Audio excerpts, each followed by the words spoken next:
Audience मेरे साथ गाना, जो पंच लाइन है सब लोग गाएंगे, बड़ा मजा आने वाला आप लोगों को। दुनिया ने जिसकी अहमियत है मानी, तिरंगे की ताकत सभी ने है जानी। चाहे जितना सर को पटक ले विरोधी, फिर से आएंगे मोदी। हाँ, फिर से आएंगे मोदी, हो फिर से आएंगे मोदी, हो फिर से आएंगे मोदी। ये कांग्रेसियों की है आदत पुरानी, चुनावों में मोदी को गाली सुनानी। भले ये जला ले गठबंधन की ज्योति, फिर से आएंगे मोदी, अरे फिर से आएंगे मोदी। दो राज्य जीते तो समझे विरोधी कि मोदी का जादू ये कुछ पल का है। इतना भी ना जाने अब देश की छोड़ो, वो नेता दुनिया के लेवल का है, अरे वो नेता दुनिया के लेवल का है। सारी दुनिया हमारी शरण में ही होगी, क्योंकि फिर से आएंगे मोदी। हाँ, फिर से आएंगे मोदी। और मुझे तो लग रहा है कि 24 के पहले ही गठबंधन वाले ये अपनी ही अपनी चलाने लगे। किसी को कोई चोर, कोई किसी को दगाबाज चिरकुट बताने लगे, दगाबाज चिरकुट बताने लगे। न पाएंगे सत्ता ये कुर्सी के रोगी, क्योंकि फिर से आएंगे मोदी। हाँ, फिर से आएंगे मोदी, जिसकी अहमियत दुनिया ने है जानी, तिरंगे की ताकत सभी ने है जानी। चाहे जितना ही सर को पटक ले विरोधी, फिर से आएंगे Modi. Thank you very much.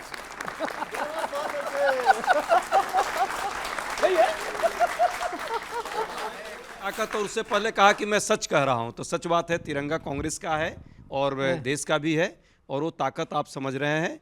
और आपने पहली बार एक बड़ा सा रसोद्घाटन को किया है। अभी तक भाजपा वाले नहीं कर पा रहे थे, जो आपने कर दिया। क्या? कि ये 5 राज्यों के चुनाव का चेहरा कोई है तो मोदी जी हैं। अब 3 तारीख को ये भी स्पष्ट हो जाएगा कि मोदी जी आ रहे हैं या मोदी जी जा रहे हैं। आजकल प्रियंका जी जबरदस्त धारदार भाषण दे रही हैं। अभी पीछे उन्होंने कहा कि भाजपा का तेलंगाना में नाटू नाटू चल रहा है, और तेरे नाम की तर्ज पर भाजपा के लिए फिल्म बनाएंगी मेरे नाम। मतलब गानों के, फिल्मों के नाम ले, तो मैं भी कुछ गानों के, फिल्मों के नाम ले रहा हूं, आनंद से सुनना। प्रियंका जी ने कहा तेलंगाना में चल रहा है नाटू नाटू, लेकिन ये नहीं बताया कि खुद के गठबंधन में चल रहा है जातू जातू जातू।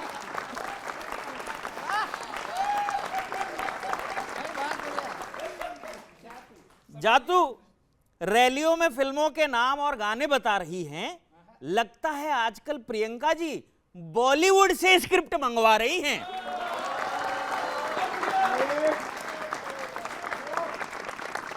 और कांग्रेस तेरे नाम की तर्ज पर भाजपा के लिए मेरे नाम बनवाएगी। बनवाइए, जैसे तेरे नाम हिट हुई थी वैसे ही मेरे नाम हिट हो जाएगी। पता चलेगा कुल्हाड़ी में मारा है पैर अपना, फिर भाषणों में कांग्रेस एक ही गीत गाती फिरेगी, छन से जो टूटा कोई सपना।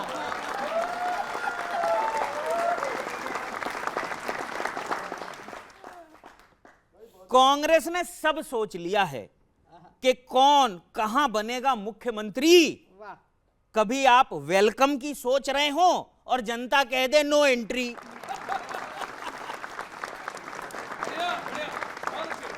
लेकिन क्या हुआ, अचानक खजाने खोल दिए जी, ये फ्री ले लो, सब उठा के सारे फ्री ले लो। तब कहता हूं कांग्रेस 5 साल से सो रही थी क्या, जो आज लाई है समस्याओं के समाधान। यानी 4.5 साल तो दिखाया गोलमाल, अब याद आया है रोटी कपड़ा और मकान।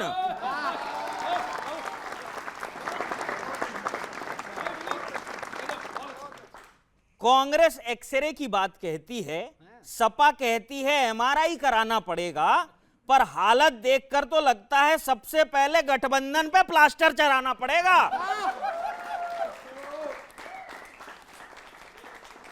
अखिलेश अमेठी रायबरेली में दे सकते हैं टक्कर, सोच लीजिएगा।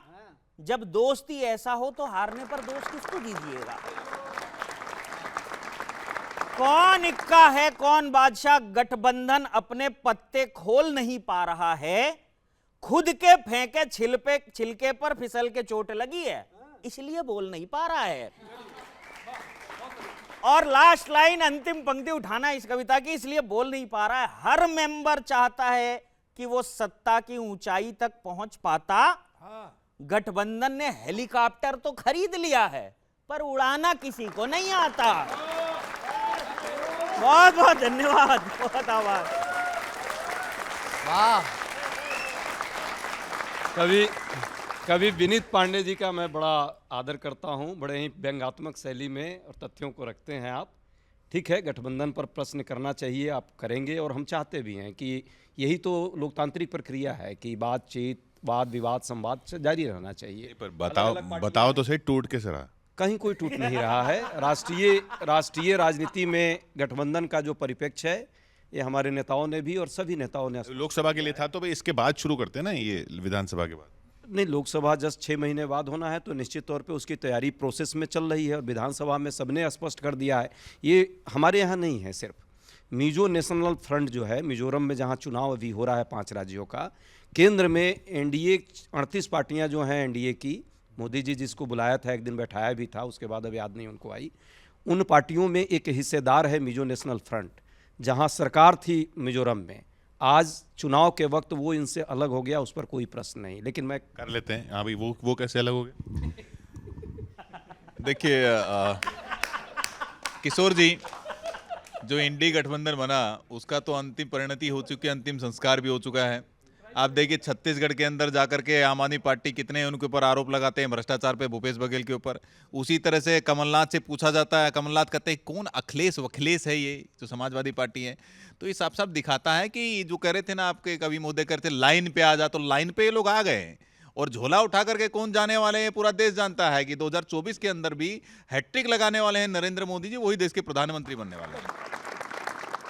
आपने जो चर्चा की है कि सरकार हमारी क्यों बनेगी, आप ठीक है कि आपका एक अपना परिप्रेक्ष्य है, लेकिन मैं उस पर 2-3 पंक्तियों में चीज़ों को आपके बीच रखना चाहूँगा।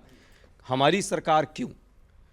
कर्नाटक में जब से हमारी पार्टी सत्ता में आई है, 40% वालों से जनता ने मुक्ति पाई है। अब 50% वालों से जनता पिंड छुड़ाएगी। एमपी में भी कांग्रेस सरकार बनाएगी।